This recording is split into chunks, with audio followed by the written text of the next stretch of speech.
اے پیغمبر کہہ دو کہ لوگو اگر تم کو میرے دین میں کسی طرح کا شک ہو تو سن رکھو کہ جن لوگوں کی تم اللہ کے سوا عبادت کرتے ہو میں ان کی عبادت نہیں کرتا،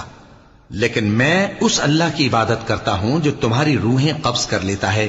اور مجھ کو یہی حکم ہوا ہے کہ ایمان لانے والوں میں ہو جاؤں، اور یہ کہ اے نبی سب سے یکسو ہو کر دین اسلام کی پیروی کیے جاؤ اور مشرکوں میں ہرگز نہ ہونا، اور اللہ کو چھوڑ کر ایسی چیز کو نہ پکارنا جو نہ تمہارا کچھ بھلا کر سکے اور نہ کچھ بگاڑ سکے۔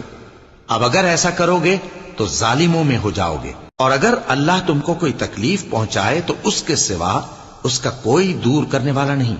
اور اگر تم سے بھلائی کرنی چاہے تو اس کے فضل کو کوئی روکنے والا نہیں۔